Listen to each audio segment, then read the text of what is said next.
குற்றக்கூண்டிலே நீதிபதி போட்ட சட்டம் போட்டவரையே வரைத்தது. நாட்டு மக்கள் காணாத வரை நல்ல தீர்ப்பு வழங்க வேண்டும் இந்த அழைப்புகளை வழங்கும் நிச்சயமாக. தளபதியாரே, இந்த குற்றச்சாட்டுகளுக்கு நீர் கூறும்பதில் என்ன உங்கள் குற்றச்சாட்டு? அதை இன்னும் சொல்லவில்லையே. ஒன்று மரியாதைகள் போல் கேட்கிறார். கள்ளர்களை அடக்க வேண்டியவர் நீர், சபை அறியும். அந்த கடமை ஏற்றவர் நீர், நாடறியும். ஊரடங்கு சட்டம் போட்டி உலகமே அறியும். மீறினால் தண்டனை என்று சொல்லி தெரிய வேண்டியதில்லை, அது அதிலே அடக்கம். அந்த சட்டத்தை மீறே மீறினீர். தளபதி மீறலாம் என்பது ஒரு விதி. மீறியது தவறான எண்ணத்தோடு என்பது அரசு சபையின் கருத்து. போனது கள்ளர்களை பார்க்குவார் என்பது அரசு சபைக்கு ஏற்பட்டுள்ள சந்தேகம். கள்ளர்களுக்கு உமக்கும் உறவு உண்டு என்ற அடிப்படையில் எழுந்ததான் இந்த குற்றச்சாட்டு. ஆம், உண்டு. என்ன, கள்ளர்களோடு உனக்கு உறவு உண்டா? ஒப்புக்கொள்கிறாயா? ஒப்புக்கொள்கிறேன். எனக்கும் நண்பர் குடிலருக்கும் நெருங்கின உறவு உண்டு. கூறுவாய், மறைக்காமல் குற்றச்சாட்டுகளுக்கு மட்டும் பதில் சொல். பதில் சொல்ல முடியாத வேளையிலே பழசாகி போன புன்னகையை வீசுவது 10ஆம் பசலிகளின் செயல். இப்பொழுது தேவை புன்னகை அல்ல, குற்றம் செய்ததற்கு காரணம். காரியத்தை ஆராய்ந்தால் காரணம் தானே தெரிகிறது. மன்னா, என் மீது சாட்டப்பட்டுள்ள குற்றச்சாட்டுகள் எண்ணிக்கையிலே பல பல. ஒருவனை குற்றவாளி ஆக்கிவிடலாம், நிரபராதி என்று நிரூபிப்பதுதான் கடினம். மன்னா, இதுவரையில் என் வாழ்விலே கள்ளமில்லை, கபடில்லை, சூதில்லை, சூழ்ச்சி இல்லை. இந்த பதவி நான் கேட்டு தரவும் இல்லை.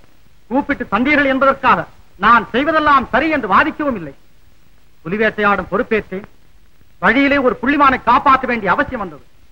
காப்பாற்ற வருவான். அந்த வரவை கள்ளர்களுடன் சம்பந்தப்படுத்துவோம் என்று காத்திருந்தார்கள் சிலர். யார் அந்த சிலர்? ஏன் அங்கு வந்தார்கள்? எவரிட்ட ஆணை? மன்னா, கொஞ்சம் தலை நிமிர்ந்து பாருங்கள்.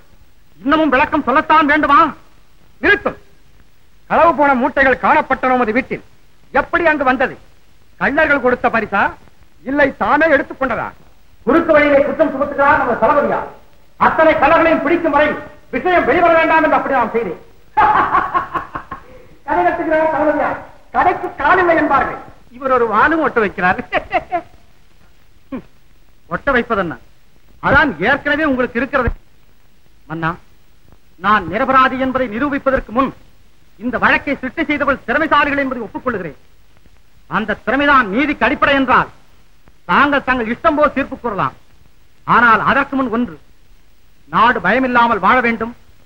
பச்சை பைகள் செழித்து வளரும் பாண்டிய மண்டலம் நீடூடி வாழ வேண்டும். திருமலை மன்னர் சீரும் சிறப்பும் பெற்று சிறந்தோங்க வேண்டும் என்று ஆசைப்பட்டவன் நான். ஆனால் பொறாமைக்காரர்களின் விஷ மூச்சிலே, சதிகாரர்கள் பின்புறம் இருந்து நடத்திய தாக்குதலிலே நான் யார் என்ற கேள்வியை மறைந்து குற்றக்கூண்டிலே நிற்க வேண்டிய கோரமான நிலை அடைந்திருக்கிறேன். நான் சாக வேண்டும் என்று மன்னர் தீர்ப்பளித்தாலும் சரி, அதற்காக நான் அஞ்சப் போவதில்லை. ஆனால் கடைசி முறையாக கூறுகிறேன், நேற்றும் சரி இன்றும் சரி கள்ளர்களோடு எனக்கு உறவும் இல்லை. மதுரை பேரரசுக்கு நான் துரோகம் நினைக்கவும் இல்லை. ஏன், துரோகம் எங்கள் பரம்பரையிலேயே இல்லை.